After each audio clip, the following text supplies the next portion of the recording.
Bismillahirrahmanirrahim. Assalamualaikum warahmatullahi wabarakatuh. Alhamdulillah. Alhamdulillahi rabbil alamin. Wassalatu wassalamu ala ashrafil anbiya'i wal mursalin wa ala alihi wa sahbihi ajmain. Segala puji bagi Allah. Selawat dan salam ke atas Rasulullah sallallahu alaihi wasallam beserta keluarga dan sahabat-sahabatnya. Alhamdulillah, pada pagi ini kita berkuliah kembali setelah kita berhari raya beberapa minggu yang lalu. Jadi hari ini kita sambung kembali kuliah kita. Apa khabar muslimah jamaah dirahmati Allah? Mudah-mudahan anda di sana dalam keadaan sihat walafiat. Di samping menjaga kesihatan, jangan lupa menjaga kebersihan kita dan juga duduk dalam rumah. Kalau tanpa ada perkara kat luar, kalau boleh warga emas jangan keluar. Baik. Jamaah dirahmati Allah, hari ini kita berkuliah kembali seperti biasa, iaitu kuliah muslimah yang diadakan oleh Masjid Darul Makmur setiap hari Rabu, yang dikendalikan oleh saya. Baik, tajuk pada hari ini insya-Allah bertajuk adab dan akhlak muslimah di dalam dan di luar masjid. Bila kita perkatakan adab, wanita muslimah sangat berkehendakkan pengetahuan yang memadai tentang agama dalam diri mereka. Pengetahuan ya ibu-ibu. Kalau tak ada pengetahuan, kita susah. Apa pun ilmu yang kita pelajari, kita kena ada guru, kena ada pengetahuan. Barulah ilmu kita bermanfaat, barulah kita boleh buat ilmu tu meresap dalam jiwa kita. Setiap wanita muslimah seharusnya memiliki sesuatu yang berhubungan dengan identitinya yang tersendiri, dengan harapan agar pintu ma'rifat kaum wanita akan terbuka bagi melaksanakan ibadah yang sah di hadirat Allah Subhanahu wa taala. Kerana demikian strategisnya arti dan peranan wanita dalam kehidupan manusia, maka sudah seharusnya setiap dari mereka membekali dan mempersiapkan dirinya dengan bekal dan persiapan yang terbaik. Jadi kita sebagai wanita peranan kita bukan setakat dekat dalam rumah. Tadi kita dah bincangkan adab dan akhlak muslimah di dalam dan di luar masjid. Ni sekarang kita sedang duduk di rumah. Sejak beberapa bulan ni kita memang duduk di rumah. So banyak aktiviti kita yang dekat rumah kita boleh lakukan. So sekiranya insya-Allah atas izin Allah, jika masjid dibuka kembali, inilah peranan kita sebagai muslimah, sebagai seorang isteri, sebagai seorang ibu, bagaimana nak melangkahkan kaki. Kita mulakan langkah fasa kita untuk sama-sama jadi muslimah yang akhlak kita terbentuk dalam rumah dan di luar rumah, insya-Allah. Baik, jamaah yang dirahmati Allah, kalau kita berbincang adab, adab adalah yang diajarkan Islam dalam menuntut ilmu. Adab dalam menuntut ilmu sangat diperlukan. Bahkan Imam Malik rahimakumullah pernah berkata kepada orang-orang Quraisy, yang bermaksud, pelajarilah adab sebelum mempelajari suatu ilmu. Pelajarilah adab sebelum mempelajari suatu ilmu. Adab ni kalau kita cakap dalam bahasa Melayu tu, tata tertib, sopan santun, tingkah laku kita, tu adab. Akhlak dalam Islam lagi diperkuatkan lagi. Kerana orang Melayu kita ni kaya dengan budaya, kaya dengan adab-adabnya, sopan santunnya. Salah satu contoh kita boleh ambil, Bu, jalan depan orang tua, adab kita kena tunduk. Setunduk-tunduknya. Kalau boleh, kepala kita nak menyembah dekat lantai. Tapi itulah relevannya sampai sekarang. Bila kita jumpa seseorang, kita memberi salam kan, tegur dengan senyuman, tu adab kita. Adab dalam makan. Jadi adab ni terbina, terbentuk dalam diri kita. Pelajarilah adab sebelum kita pelajari suatu ilmu. Baik. Pertama, kalau kita cakap adab dalam menuntut ilmu tu adalah niat kerana Allah. Sebagaimana firman Allah dalam surah Al-Bayyinah ayat ke-5 yang bermaksud, padahal mereka tidak disuruh kecuali supaya menyembah Allah dengan memurnikan ketaatannya dalam menjalankan agama yang lurus, dan supaya mereka mendirikan salat dan menunaikan zakat, dan yang demikian itu adalah agama yang lurus. Ini perintah Allah dalam surah Al-Bayyinah. Jadi dalam menuntut ilmu juga kita kena ada adab. Kalau kita perhatikan Bu, sekarang ni anak-anak kita sekolah, kita sendiri dalam belajar menuntut ilmu, baik di masjid, baik di rumah, baik di mana pun, agak-agak bila kita datang jumpa guru kita tu, kita cara macam mana Bu? Macam mana cara adab kita dengan guru? Bagaimana adab kita dengan kawan? Bagaimana adab kita dengan jiran? Ni kita sekarang menuntut ilmu, sekarang adab kita dengan guru. Dulu zaman kita mengaji di kampung, kita cukup takut dengan guru ngaji. Bila guru ngaji angkat aja terutan, kita tunduk semacam. Tapi sekarang mamak cakap lah, bila ustazah mengajar, yang kat belakang, amboi, laju. Macam mana lajunya ustazah cakap, begitulah dia pun bercakap. Ini adab. Jadi bila adab tak jaga, benda ni akan terbawa sampai ke rumah. Sedangkan Rasulullah kata adab tu bermula dari rumah. Kalau tak ada daripada rumah, kita melagau je. Sejauh mana anak-anak kita sekarang bila dia belajar, dia menghormati. Dekat sekolah Inggeris, dekat sekolah mana pun, walaupun guru tu bukan guru bangsa Islam, bangsa asing, tapi adab dengan guru kena ada. Sebab tu bila kita tengok bu ulama-ulama zaman dulu, kenapa iman mereka kuat, penghafalan mereka kuat, niat mereka untuk belajar tu tetap bersemangat kerana hormat dan adab mereka dengan guru. Guru ni bu, waris para anbiya, waris para nabi. So kalau sekarang kita tak hormat, kita tidak menghormati, tak ada adab dengan guru, saya rasa ilmu kita tak akan bermanfaat. Kita dapat ilmu, tapi bila balik dia begitu saja. Datang masjid, datang belajar, dapat kawan, dapat happy-happy, dapat ketawa. Bila balik, ilmu kita habis. Tak ada kesan satu pun. Kalau 3 atau 4 perkara ustazah tu kasih, kalau 2 dia buat balik, insya-Allah.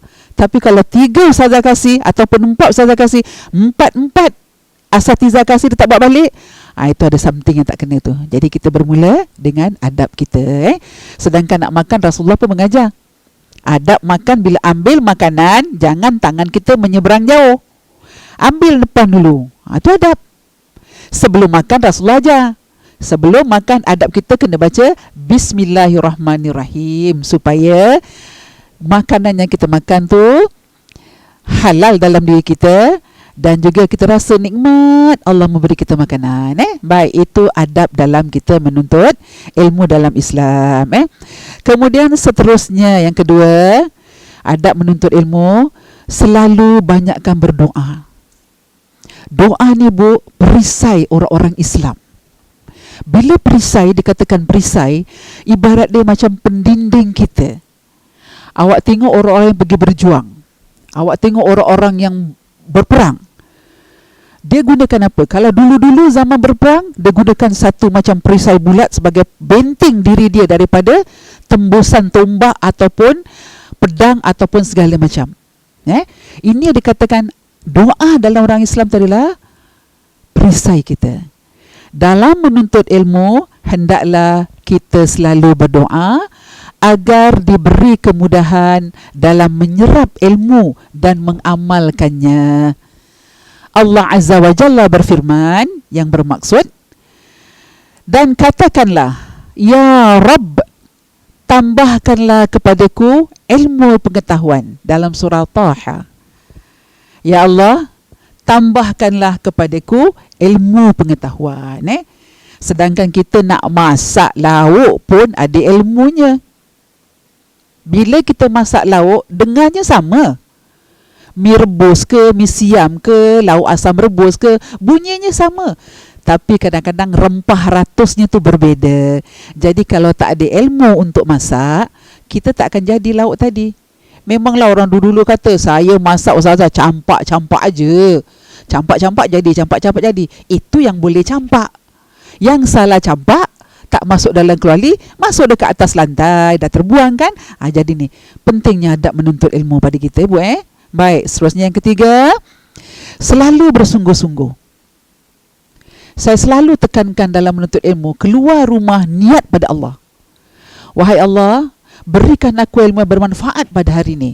Kerana setiap kita keluar, Bu, kita diizin oleh suami kita tau. Keizinan suami itu satu rahmat Allah, satu keagungan saya rasa. Kerana tak semua isteri yang dapat pergi ke masjid untuk belajar.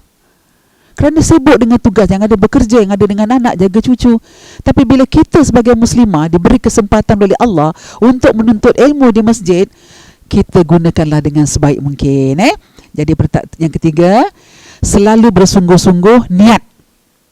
Niat ni penting bagi orang Islam. Innamal a'malu bin niyat, kata Rasulullah. Setiap perkara, setiap tindak tanduk, setiap perbuatan kita nak lakukan, bermulalah dengan niat. Kerana dengan niat ini akan membawa kita kepada perkara-perkara yang diridai Allah. Rasulullah sallallahu alaihi wasallam bersabda, dua orang yang rakus yang tidak pernah kenyang, iaitu satu, orang yang rakus terhadap ilmu dan tidak pernah kenyang dengannya. Rasulullah kata orang yang rakus ilmu. Rasulullah tak cakap rakus makan. Rasulullah tak cakap rakus ambil hak orang. Tapi haus dalam ilmu. Kita digalakkan sentiasa mencari ilmu selagi kita mampu. Yang kedua, kata Rasulullah dalam hadis ni, orang yang rakus terhadap dunia, dengar Bu, orang yang rakus terhadap dunia dan tidak pernah kenyang dengannya. Ini yang kita takut. Biarlah kita jadi golongan umat Muhammad dalam golongannya pertama, rakus dengan ilmu, tamak dengan ilmu, haus dengan ilmu, ketandusan dengan ilmu. Tapi kita jangan jadi umat Nabi Muhammad yang kedua, iaitu orang yang rakus terhadap dunia dan tidak akan pernah kenyang dengan dunia. Nabi pernah bertanya dengan sahabat-sahabat, ibu-ibu. Nabi berkata, wahai sahabat, tunjukkan kepadaku mana dunia, mana akhirat. Sambil Nabi menyelupkan tangannya ke dalam air, Nabi selup, Nabi angkat. Nabi tanya dengan sahabat, mana dunia, mana akhirat? Sahabat jawab, ya Rasulullah, engkau kekasih Allah, engkau lebih tahu daripada kami. Maka Nabi menjawab, wahai sahabat-sahabat, yang dunia itulah tangan kita. Apabila kita mencelup tangan di jari kita automatik cepat kering, itulah dunia. Tapi yang kita tinggalkan di bawah ni itulah akhirat yang kekal abadi. Jadi satu contoh yang Nabi kasih kepada kita, simple saja. Ibu-ibu cuba nanti nak masak kan pukul 10, celup tangan, cuci beras kan, masak nasi kan, cuci kosek beras, tengok masukkan tangan kat dalam air, lepas tu angkat. Berapa saat tangan ni kering? Itulah kehidupan dunia. Cantik Nabi kasih contoh, cantik Nabi kasih kiasan. Mari Bu kita rebut. Yang tinggal dekat dalam tadi, kalau kita pergi tepi pantai, kita celup tangan kita dekat laut, kita angkat. Yang kering dekat tangan dunia, lautan itulah kita punya akhirat. Maka kejarlah. Nabi tak larang kita mencari kebahagiaan, kekayaan, kesenangan di dunia. Tapi sebagai umat Islam, sebagai orang yang beriman, kita kena balance antara dunia dan akhirat. Allah dah kasih kita satu hari 24 jam. 24 jam pun ada juga yang mengatakan tak cukup masa, Ustazah. Tak cukup masa, Ustaz. Kalau kasih 48 jam, agak-agak cukup tak? Ini sifat manusia. Yang kata Rasulullah, serba kekurangan, serba semua ndak. Tapi tak dapat nak balancekan waktu kita. Mudah-mudahan kita termasuk dalam golongan umat Nabi Muhammad yang pertama tadi, orang yang rakus terhadap ilmu, tidak pernah kenyang dengannya, sentiasa berusaha mencari apa saja ilmu yang dapat bermanfaat untuk diri kita, untuk keluarga kita, dan insya-Allah untuk kepada masyarakat, ya. Baik jamaah yang dirahmati Allah, kita teruskan lagi. Adab menuntut ilmu kalau kita bagikan, pertama, kita kena jauhkan maksiat. Yang kelima, seterusnya selalu rendahkan hati. Seterusnya memperhatikan penjelasan.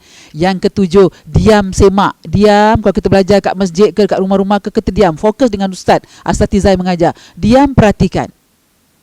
Kerana bila kita diam, kita dengar, kita fokus apa yang ustaz atau ustazah cakap, beri sampaikan, kita akan dapat. Tapi kalau kita berbual, main handphone, main chat, nanti dapatnya kalau ustazah atau ustaz kata, faham asatizah, faham jamaah, faham tu yang belakang siapa? Jamaah ke ustazah? Ustaz? Asatizah yang faham, jamaah tak faham. Balik nanti cerita, suami tanya, belajar apa tadi kat masjid? Tak tahulah bang, tak dengar tadi. Jadi diam dan menyemak ni penting, walaupun sedikit. Kata Rasulullah, balighu anni walau ayat, sampaikan walaupun sedikit ayat tu kepada mereka. Baik, seterusnya menghafal. Bab menghafal ni kita tak boleh nak nafikan lah, kerana di antara kita ni sekarang dah peringkat usia yang warga emas. Kadang-kadang nak hafal pun susah. Jadi yang terbaik, yang mudah saja. Kalau dikasihkan ayat yang pendek-pendek ataupun doa yang pendek-pendek, kalau kita boleh hafal, silakan hafal. Kalau tak boleh, tak salah kita buka buku. Dalam solat pun, kalau kita memang tak hafal surah-surah, kita boleh taruh, kita boleh tampal. Sambil kita baca, kita angkat tu, kita taruh kat mana bu? Katalah tu ada lemari kita. Okey, taruh. Ibu cuba dalam sembahyang tu nak baca surah yang panjang. Katalah surah apa yang ibu tak pernah baca? Surah Yasin, nak baca surah Yasin. Tu panjang sangat kan? Cari ayat yang betul-betul ibu mampu, just bikin, tulis tangan ke, ataupun kita type surah yang kita type, foto step, tampal dekat tembok, dekat pintu almari tu. Sambil kita sembahyang, kita boleh baca, oh ni ayat dia. Jadi ada peningkatan dalam kita menuntut ilmu. Tidaklah orang kata asyik 4 kul aja. 4 kul tu agak-agak apa ya? Kul wallahu ahad, kul a'udzu birabbin nas, kul a'udzu birabbil falaq, kul ya ayyuhal kafirun. Jadi hafalan ikut kita punya kemampuan kita. Kemudian mengamalkannya. Bila dah dapat menuntut ilmu, kita amalkanlah. Bila dah amalkanlah, kita berdakwah. Sampaikanlah kepada teman-teman kita, kepada jiran-jiran kita yang mungkin tak berkesempatan datang ke masjid untuk belajar, tapi dia nampak anda pulang dari masjid, dia tanya, Kak Hajar dari mana? Kita dari masjid je, tadi ada belajar. Ustaz ini, ustazah tu, bagusnya anda dapat pergi, saya tak dapat pergilah jaga cucu. Kita sebagai kawan yang baru pulang dari masjid, dakwakan, sampaikan. Pahala anda menyampaikan ilmu kepada orang yang tak dapat datang ke masjid, Masya Allah, keberkatannya banyak dan luar biasa. Baik, seterusnya adab. Bila kita kembali kepada adab tadi, dia ada moral, ada tingkah laku, ada sopan santun, ada budi bahasa, ada kesusilaan, dan ada kemanusiaan. Ini semua bergaul, berangkum jadi satu. Jadi saya dah katakan, kalau kita duduk rumah flat sekarang ni, ada tak anak-anak kita jalan beradab macam dulu kat rumah kampung? Ibu, bapa tumpang jalan? Tak ada. Dia lari swing tu, kadang-kadang kita macam terpusing sikit. Kerana lah anak-anak sekarang ni kehidupan dia begitu bu. Serba cepat, serba tangkas. Dan saya belum pernah nampak lah kalau saya naik MRT, orang Melayu kita, excuse me, tumpang jalan. Ada dalam MRT? Belum ada bu. Belum ada, sebab MRT tempat orang awam. Sesuai tak kita buat macam tu? Saya rasa tak sesuai. Jadi adab ni kena sesuai dengan tempatnya. Melainkan kita jalan dalam majlis ta'lim, majlis ilmu, majlis kenduri, majlis perkahwinan, majlis apa saja, itu perlu. Assalamualaikum, datang, sumpang jalan. Jalan raya kita tengok, hanya lampu merah je yang boleh stopkan kereta.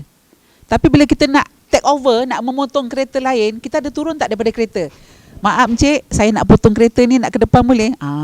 Jadi sesuailah dengan keadaan dan tempatnya. Itu bab adab. Baik, seterusnya jamaah yang dirahmati Allah, akhlak.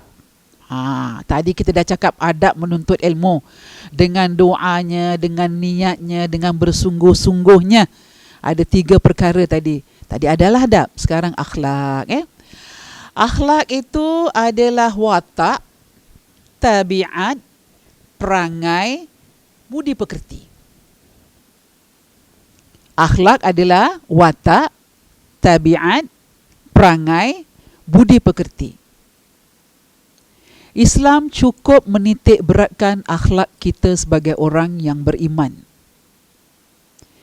Nabi mendidik kita penuh dengan akhlak.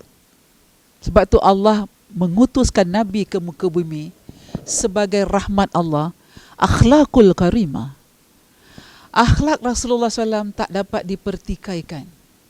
Sehingga sahabat-sahabat pernah bertanya kepada Sayyidatina Aisyah radhiyallahu an, wahai Sayyidatina Aisyah, bagaimana akhlak Rasulullah di rumah? Sayyidatina Aisyah menjawab, wahai sahabat, akhlak suamiku Rasulullah SAW di rumah bagaikan Al-Quran. Kalau akhlak Rasulullah sebagai pemimpin agung, Rasul agung bagaikan Al-Quran, bagaimana kita sebagai umatnya, Bu? Adakah akhlak kita walaupun tak dapat sepenuhnya, tapi sedikit ada tak? Akhlak anak kita, akhlak suami kita, akhlak kita dalam keluarga, ada tak membentuk ciri-ciri yang Rasulullah ajar? Saya yakin, insya-Allah, bila anda selalu banyak belajar sirah Rasulullah, anda akan dapat tahu bagaimana kehebatan akhlak Rasulullah. Yang tak ada tolok bandingnya lah. Tak ada tolok bandingnya. Kalau ada suami kita sekarang, Bu, bernama Muhammad, di awal nama suami kita ataupun anak kita Muhammad Hafiz ke, Muhammad Daniel ke, Muhammad apa saja, adakah nama Muhammad tadi ada ciri-ciri sedikit Nabi Muhammad yang ada sifat siddiq, amanah, tabligh, fatana? Kalau tak sepenuhnya, sedikit tu ada, alhamdulillah, akhlak membentuk peribadi Muslim yang sejati. InsyaAllah. Baik, seterusnya daripada adab dalam Islam. Sopan santun, kemudian hormat menghormati, kita ada keluarga, kita beri salam kalau datang ke tempat seseorang atau satu majlis, menepati janji. Ni menepati janji ni, Bu. Kalau tak betul-betul, janji tu makan diri kita. Kerana Nabi pernah bersabda, tanda-tanda orang munafik ada 3 perkara. Salah satunya orang yang tak pernah menepati janji. Janji jam berapa, datang jam berapa. Bila dah lambat, nanti adalah yang dipersalahkan. MRT pancit lah, bas rosak lah, Grab tak ada lah, itulah inilah. Jadi kalau boleh, sebagai orang Islam, kita cuba tepatkan janji. Lambat 5 minit tu okey lah, kita boleh terima. Kadang-kadang kat dalam jalan jam. Tapi kalau dah setengah jam, 1 jam, Bu, orang yang menanti kita tu, dia ada kerja lain. Dia dah spendkan masa untuk kita, dia datang nak jumpa kita, tiba-tiba kita lambatkan masa. Masa tu penting. Masa dalam hadis mengatakan, kalau tak betul-betul dengan masa, masa tu akan potong kita. Masa kalau kita tak jaga, dia akan sabit, dia akan pancung kita. Jadi jagalah masa dengan baik. Jadi bila kita janji dengan seseorang, baik dengan keluarga kita, baik dengan mak kita sekalipun, janjilah dengan tepat. Paling-paling cakap, okey, kalau saya lambat pun mak, 5 atau 10 minit, insya-Allah. Kita tak tahu apa berlaku dalam perjalanan kita. Baik, seterusnya, adab dalam Islam.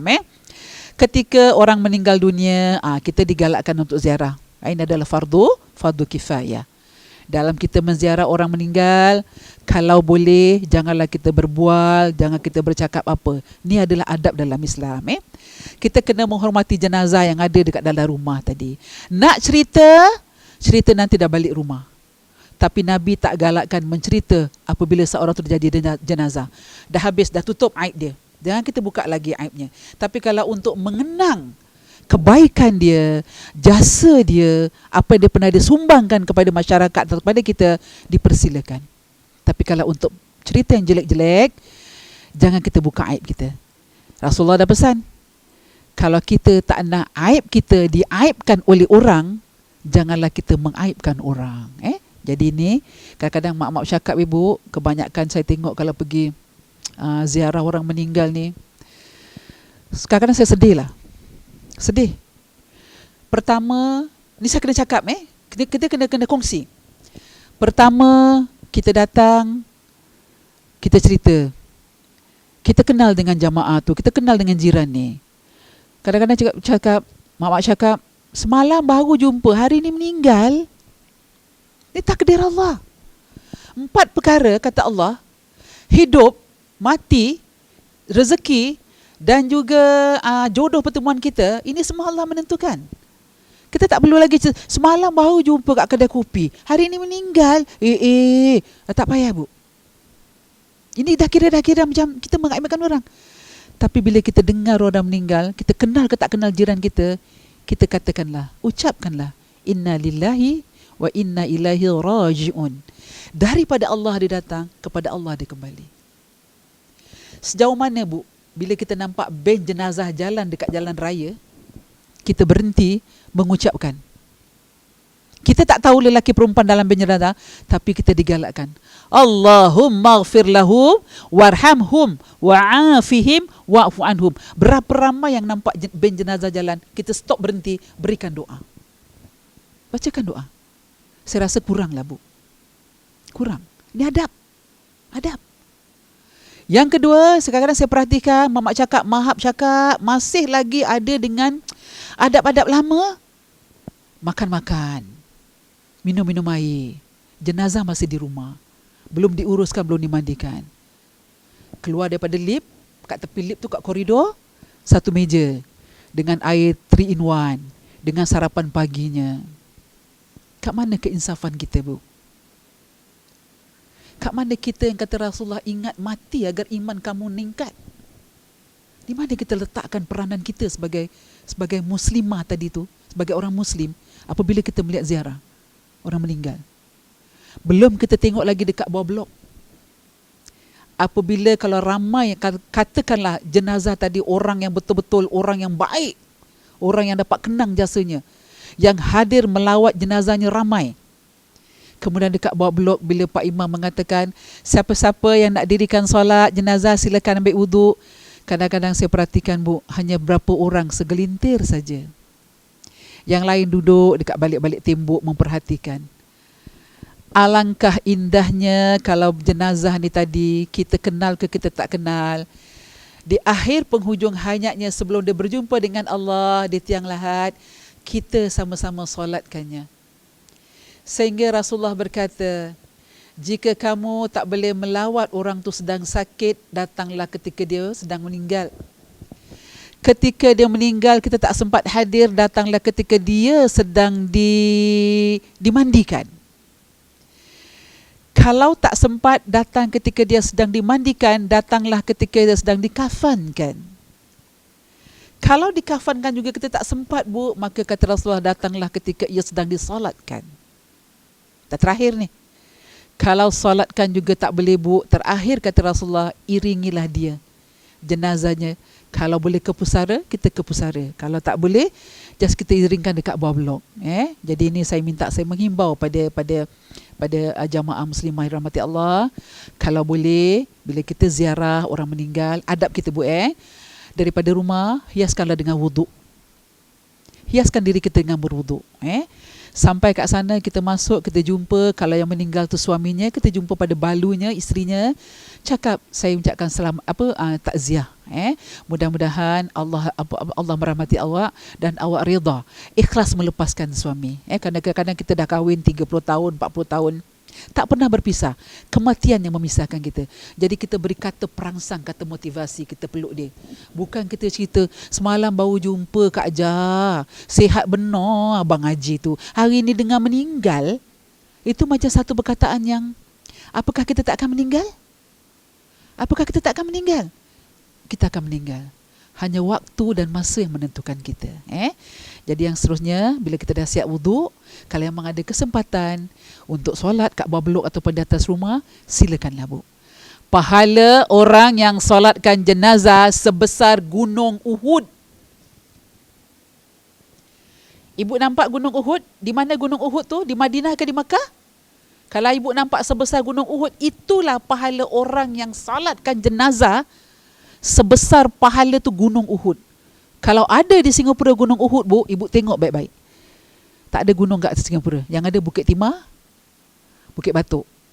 Itu pun Bukit Batok flat. Tak nampak bukit. Jadi ibu bayangkan. Bila kita dah pergi umrah, dah pergi haji, kita bayangkan kat mana kita pergi Bukit Uhud, itulah kebesarannya. Itulah pahala Allah kasih. Baik, seterusnya. Adab pergaulan suami, isteri, anak, ibu dan sukarelawan. Kita dibagi-bagi. Bagaimana adab kita dengan suami, bagaimana adab kita dengan anak, bagaimana adab kita dengan mak kita, bapak kita, ibu mertua kita, bapak mertua kita, ipar duai kita dan juga tetangga-tetangga kita. Yang seterusnya, adab pergaulan dengan kawan dan juga adab kita menjalankan tugas. Tak kira di office ke, di pejabat ke, di rumah ke. Sekarang kan tengah work from home. Ataupun di masjid ke, kita ada adab-adab kita. Kemudian terakhir, adab bukan mahram. Ni nasib baik COVID ni kita hari raya kat rumah. Biasanya kita kalau pergi hari raya, kita kadang-kadang lagau aja. Yang bukan mahram pun kita salam. Assalamualaikum, Assalamualaikum. Masya Allah. Adab ataupun apa tu? Salam-salam yang bukan mahram. Ingat, jangan sampai tangan kamu dibakar oleh kerana kamu bersalaman, bersentuhan dengan yang bukan mahram kamu. Kita jauhkan ibu. Boleh bersalam, tapi biar ada hubungan mahram kita. Baik, seterusnya. Adab keluar rumah. Ini tadi kita dah cakap macam-macam adab kita ada. Baik, adab keluar rumah pertama, kita dahulukanlah kaki kiri kita keluar pintu.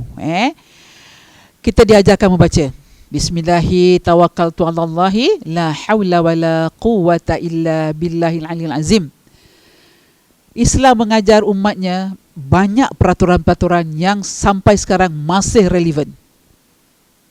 Tak akan hilang, tak akan punah. Masih relevan. Kalau kita tak gunakan, kita termasuk hamba Allah yang rugi. Dalam sebuah kaedah, didahulukan bahagian kanan dalam perkara-perkara yang mulia maupun yang berhias. Dan didahulukan bahagian kiri dalam perkara yang selainnya. Kiri ni kita tahu, Bu. Masuk toilet, kaki kiri. Nak pergi pasar, gunakan kaki kiri. Kadang-kadang tak sempat nak masuk pasar, pakai kiri. Dua-dua kaki dia masuk. Adab kita. Bismillahirrahmanirrahim. Ya Allah, hari ini aku masuk pasar, permudahkan urusanku, murah-murahkanlah barang-barang kat pasar. Masuk kaki kiri, bismillah. InsyaAllah. Jadi bila tengok tempat lah. Tempat yang tak baik, kata Rasulullah, kita mulakan kaki kiri. Tempat yang baik, masuk masjid. Masuk masjid, kita ada dua gate. Ada gate atas, ada gate bawah. Bila kita sampai gate atas, masuk saja, kita niat pada Allah, wahai Allah, aku nak iktikaf masuk dalam masjid Darul Makmur ke, Istiqamah ke, Al-Muttaqin ke, An-Nur ke, aku niat masuk dalam masjid ni kita iktikaf. Masuk saja kaki kanan. Bismillahirrahmanirrahim. Cakap dengan Allah, wahai Allah, kalau tak tahu bahasa Arab, cakap Melayu. Wahai Allah, bukakanlah pintu-pintu rahmatmu untukku. Bukakanlah pintu rahmat, wahai Allah, untukku yang masuk dekat dalam. Adab dalam masjid bila dah sampai kat dalam, saya selalu ingatkan, kalau ada wuduk, terus solat sunnah, tahiyatul masjid 2 rakaat. Sunnah. Ambil kesempatan. Masuk rumah Allah ni, kita selain daripada beri salam dengan minta rahmat Allah, kita masuk rumah Allah, solat sunnah 2 rakaat. Jangan berbual, jangan apa dulu. Kalau kebetulan jumpa orang kat dalam, orang tanya apa khabar, jawablah. Apa khabar aja? Baik, alhamdulillah. Tak mak je, solat dulu. Jangan tanya apa khabar. Dah signal-signal tu orang tak faham. Boleh berbual, tapi berbualnya jangan berbual yang boleh merosakkan pahala wuduk dan juga pahala untuk solat sunnah tahiyatul masjid. Kemudian seterusnya, di antara dalil yang menunjukkan keberadaan kaedah tersebut adalah hadis daripada Aisyah radhiyallahu an yang bermaksud Rasulullah sallallahu alaihi wasallam menyukai memulakan dari sebelah kanan saat mengenakan sandal. Sandal ni adalah kasut, selipar, contoh macam itulah. Kemudian menyisir rambut. Nabi suka sikat rambut daripada sebelah kanan. Kemudian bersuci di dalam semua urusannya. Dah wuduk tu dah tertentulah kita mulakan daripada kanan. Jadi apa saja kita nak masak, kita mulakan pinggang senduk ke, pinggang sudip ke, nak ambil kuali, kita mulakan kanan. InsyaAllah masaklah dengan hati yang ikhlas, baca bismillah, insyaAllah makanan kita akan jadi sedap. Anak-anak makan pun alhamdulillah. Kemudian seterusnya diajarkan ada keluar rumah, banyakkan berzikir. Kita naik bas, kita boleh zikir. Bu, sekarang kita ada apps kan? Tu apps kan? Dekat handphone kita, macam-macam kita boleh download. Ambil zikir. Kalau tak boleh buka handphone, okey, kita zikir dalam hati kita. Ambil tangan kita dijadikan subhanallah, subhanallah, subhanallah. Secara tak langsung. Subhanallah, subhanallah. Dalam MRT kita boleh berbual ke dengan orang tak kenal pun kan. Kan salah-salah berbual, kan polis pula datang tangkap.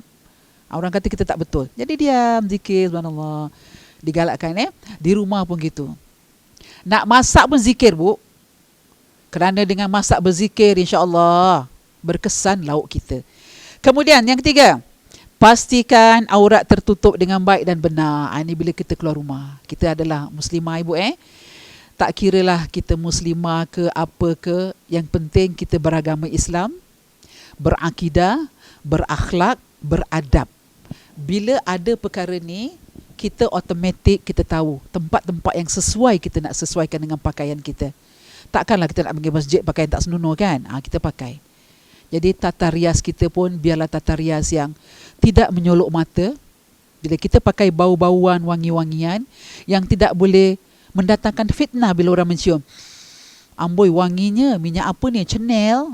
Kadang-kadang orang boleh tahu. Anais, orang boleh tahu ni minyak apa. Jadi kita sederhanalah. Dan saya pun tak galakkan lah kalau kita yang bekerja ni pakai minyak jelantah. Minyak lepas kita masak goreng ikan tu sapu kat badan, boleh? Tak boleh kan? Itu dah lain. Bila kita berhadapan dengan jamaah, dengan orang-orang customer service ke apa, memang kita digalakkan untuk kebersihan. Tapi sebaik-baiknya kewangian kita tu jangan sampai dihidu oleh orang-orang yang bukan pada orang yang bukan pada pada tempatnya lah. Jadi kita rasa kita pakai, kita tahu sejauh mana bau ni boleh dihidu, sejauh mana tak boleh. Kalau nak pakai minyak atar silakan, tapi sebaik-baiknya kita sendiri pakai, kita sendiri tahu. Jangan sampai ada mata yang berpusing. Itu datangkan fitnah. Baik, seterusnya. Adab berkawan.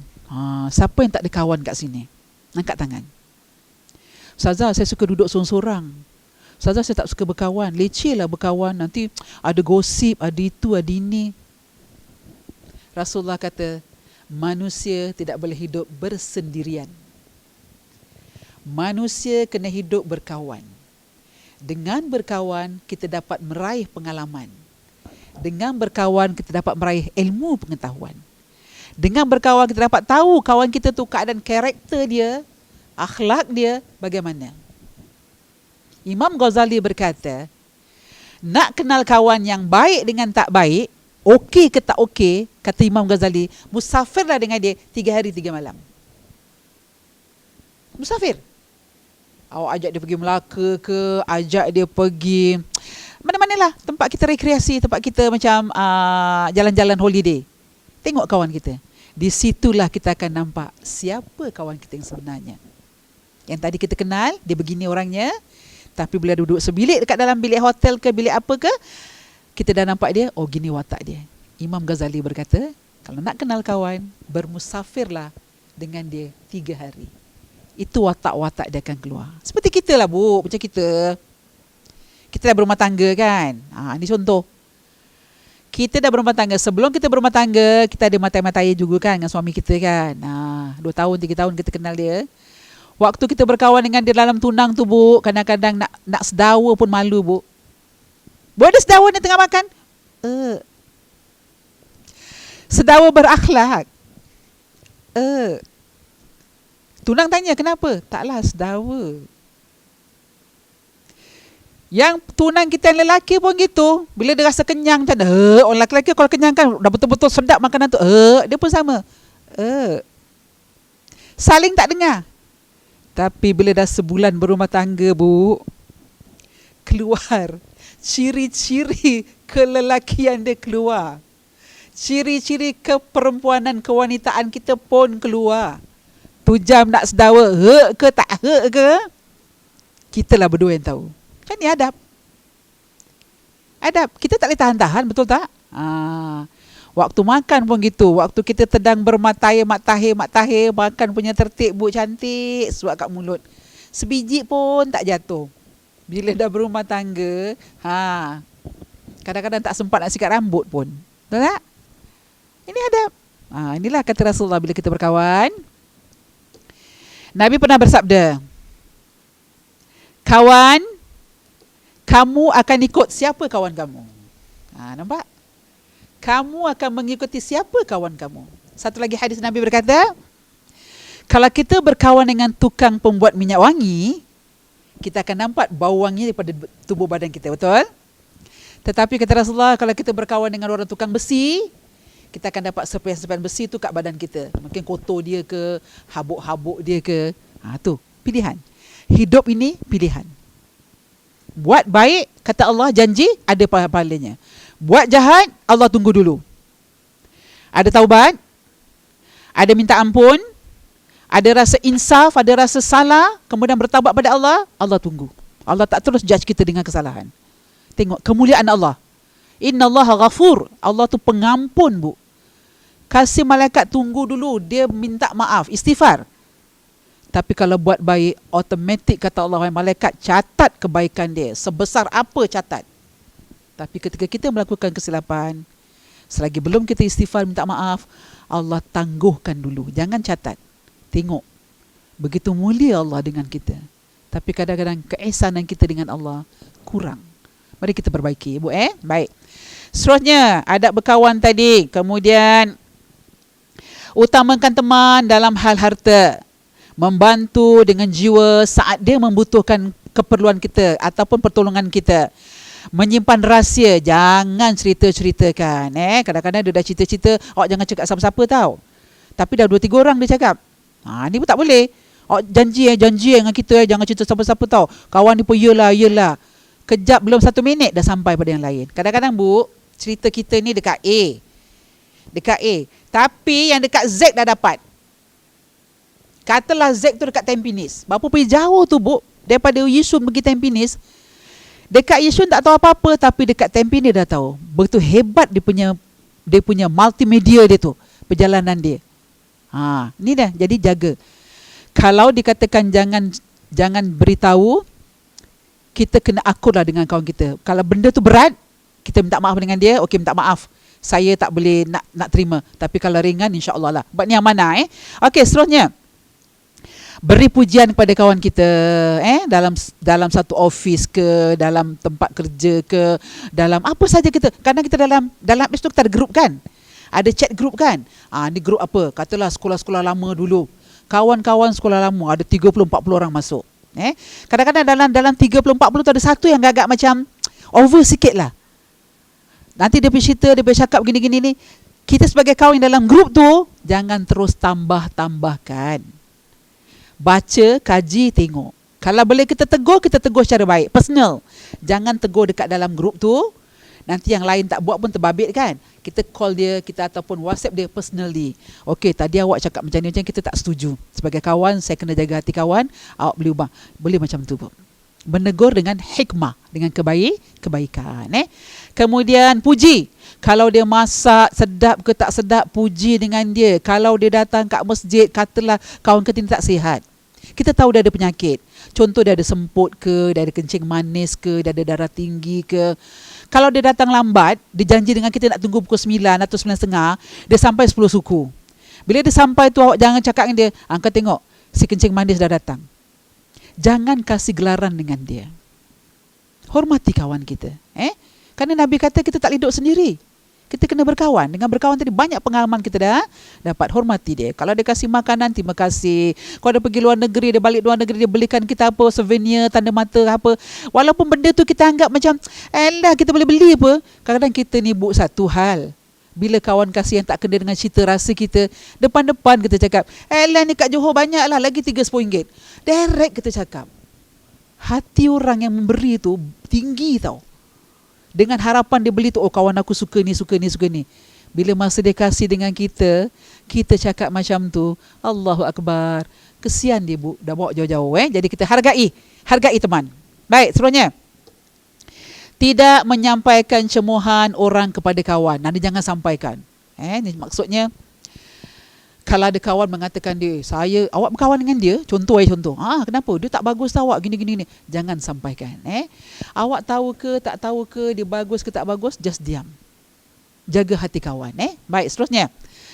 Memanggil nama dengan panggilan yang disukai.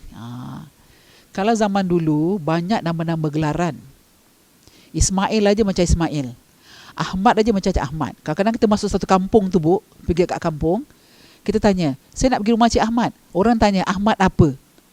Kita tak tahu ni, kita orang luar, masuk dalam kampung, kita tak tahu dia punya gelaran. Yang ada Ahmad itulah Ahmad ni. Ahmad ramai. Jadi kita panggil lah dengan panggilan yang teman-teman kita suka. Kalau nama dia Busuk, contoh. Dulu nama Busuk, Comel, apa lagi? Nama yang memang kita dengar macam sekarang ni pelik lah nama orang dulu. Tapi itulah dia. Namanya Busuk tapi orangnya Masya Allah punya cantik. Kulitnya putih, matanya bulat, hidungnya mancung bak seludang. Nama dia Busuk tapi itu ada gelaran dia. Mungkin dia sakit ke daripada kecil. Itu nama yang sesuai sampai ke besar panggilan dia. Okey, minta izin dengan dia. Kak Ja, betul nama Kak Ja Busuk? Kalau betul namanya Busuk, saya panggil Busuk boleh? Kalau dia kata izin dengan, sila panggil. Memang IC saya Busuk. Okey, panggil Busuk. Comel lah, comel tu biasa.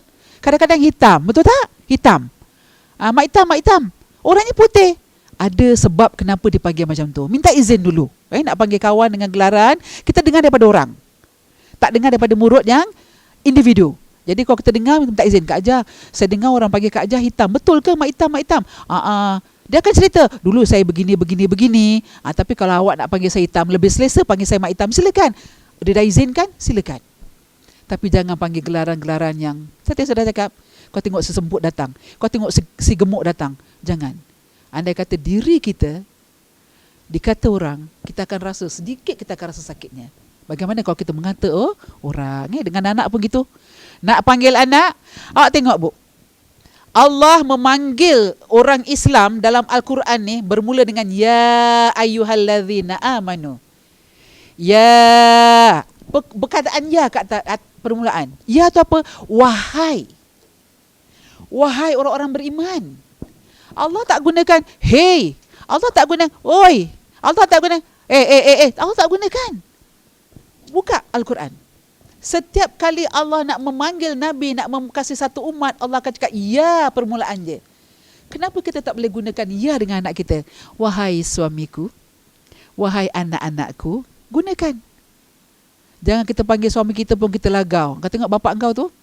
Jangan macam tu. Kita hormatilah. Kalau kita nak diri kita dihormati orang, kita kena hormati orang lain juga. Baik, kemudian seterusnya itu adab kita berkawan. Kemudian mengutamakan teman dalam harta, dah bincangkan. Kemudian seterusnya adab berhias. Ini dia. Adab berhias ni kita apa sajalah, memakai baju, menghias wajah kita, tudung kita. Kalau berhias diartikan berhias, berdandan atau merapikan diri. Menurut pandangan Islam adalah suatu kebaikan dan sunnah jika dilakukan. Berhias tu merapikan diri.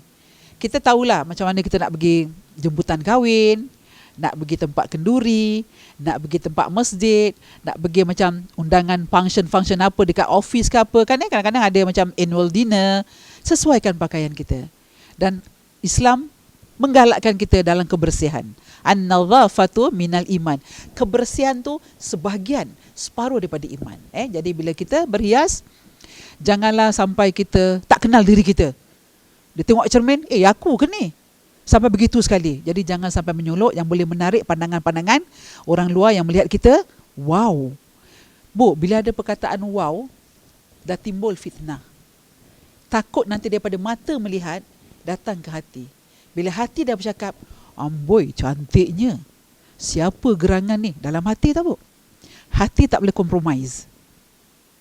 Jadi kita pakai yang simple, yang sederhana, yang digalakkan dalam Islam. Kemudian dari Sayyidatina Aisyah radhiyallahu anha bersabda, Rasulullah bersabda, 10 hal yang termasuk fitrah, iaitu di dalam berhias, mencukur kumis bagi lelaki. Saya rasa perempuan tak ada kumis lah, tak ada janggut, tak ada misai, insya-Allah. Lelaki mencukur kumisnya. Yang kedua, memotong kuku dalam kita berhias. Yang ketiga, menyela-nyela. Kalau suami kita ada janggut, kalau kita berwuduk tu disunahkan macam gini, Bu. Jari kita basah, so masukkan dekat jalan janggut kita, jadi semua janggut tu basah oleh air wuduk kita. Mencuci lah dengan jari jemari kita. Jangan pula lepas makan lap kat janggut. Nabi tak ajar. Itu bukan kebersihan. Ataupun lepas makan lap kat baju. Jilat ada. Terakhir makanan, al-akhir makanan kita barakah. Nabi kata jilat. Boleh. Kalau kita ikut adat, Bu, Nabi Rasulullah SAW makan hanya menggunakan 3 jari. 3 jari. 3 jari. Kita 5 jari pun tak masuk. Jatuh juga. Cuba Bu bikin. Sunnah Nabi. Nabi mengajar kita, kalau nak makan, kata Rasulullah, ikut macam aku, 3 jari. Tertib Nabi makan. Jangan kita kata, itu Rasulullah Ustazah, bolehlah 3 jari. Kita tak boleh. Tak boleh tak apa. Tapi dengan 5 jari tu, biar tertib. Kemudian seterusnya, kata Rasulullah, memanjangkan janggut. Memanjangkan janggut. Janggut dia kalau dah panjang, trim lah. Janggut paling handsome siapa? Sentuhlah suami kita berjanggut kan, takkan nak puji suami orang kan. Okey. Kemudian bersiwak. Bersiwak tu gosok gigi, digunakan dengan kayu siwak. Sekarang kita dah ada Colgate, ada apa semua, kita senang lah. Tapi kalau zaman Rasulullah tu kita pakai siwak. Yang seterusnya, memasukkan air ke dalam hidung, bersihkan hidung macam kita nak berwuduk, kita bersihkan. Yang ketujuh, mencabut bulu ketiak. Yang ke-8, mencabut bulu kemaluan kita. Ini sunnah, sunnah. Yang ke-9 adalah istinja. Kita bersihkan. Sebab tu kita galakkan, Bu, kalau boleh, kalau kita istinja, tak kira hadas besar atau hadas kecil, lepas istinja, siapkan satu tuala yang memang tuala tu untuk tuala kita mengeringkan. Jadi jangan sampai basah-basah tadi tu kena dekat celana dalam kita, lepas tu kita buat sembahyang, buat apa, benda-benda ni yang boleh kotor, Bu. Jadi kita menghadap Allah, nak sembahyang dengan Allah, biarlah segala-galanya dengan kebersihan. Kemudian yang terakhir, berkumur-kumur. Baik, itulah 10 perkara yang Nabi kasih. InsyaAllah kita akan sambung lagi kuliah kita pada minggu hadapan dengan tajuk, insyaAllah, saya tengok sekejap, larangan tabaruj. Ini bermegah-megah, menunjuk-nunjuk. Kemudian kita ada lagi, insyaAllah, adab berbicara. Macam mana kita berbicara dengan kawan, dengan bos kita dekat tempat kerja. Jadi insyaAllah kita bersambung lagi pada minggu hadapan di hari dan waktu yang sama, iaitu di kuliah muslimah. Hari Rabu insyaAllah akan datang, kita bertemu lagi. Sebelum kita berpisah, saya ingin berpesan kembali lagi. Sekarang government dah kasih kita kelonggaran untuk keluarga datang yang pada mulanya 2 orang, sekarang jadi 5 orang. Apa pun yang government kasih ataupun pihak MUIS kasih, kita masih lagi dalam tahap berjaga-jaga. Jangan sampai kita dapat gelombang ketiga, ya Bu. Gelombang kedua. Kalau dah COVID masuk gelombang kedua, kita bimbang, kita khawatir akan diperpanjangkan lagi, bukan berbulan, takut makan tahun. Jadi kita sebagai orang Islam yang Nabi dah ajarkan kebersihan, jagalah. Ambil peluang daripada government dan juga pihak MUIS untuk sama-sama kita lestarikan. Jaga rantaian kita, jaga kesihatan kita, jaga jarak kita. Kalau dibilangkan sembahyang di masjid hanya 5 orang, just kita ganti-ganti. Jangan kita rasa emosi, jangan kita rasa marah. Semua orang nak datang masjid, tapi bila dah datang masjid, jagalah peraturan-peraturan. Karena Bila masjid dah tutup untuk kali kedua, jangan sampai masjid ditutup kali kedua. Kalau kali kedua, itu menyebabkan kita nanti jadi rindu sangat dengan masjid. Jadi sekarang ni dah kasih peluang, dah kasih kelonggaran, jagalah. InsyaAllah, saya doakan anda semua di luar. Lagi-lagi ibu-ibu yang mampan, jaga diri, jaga kesihatan, jaga jarak kita. Kalau tak perlu, jangan keluar. Akhir kalam, mari kita sama-sama baca tasbih kafarah dan selawat asri. Mudah-mudahan Allah sentiasa kita memberi kita dalam kerahmatan Allah. Bismillahirrahmanirrahim. Allah subhanakallahumma wa bihamdika asyhadu an la ilaha illa anta astaghfiruka wa atubu ilaik. Bismillahirrahmanirrahim. Wal 'asr. Innal insana lafi khusr illa alladhina amanu wa 'amilus salihat wa tawassaw bil haqq wa tawassaw bis sabr. Sadaqallahul azim. Akhir kalam. Assalamualaikum warahmatullahi taala wabarakatuh.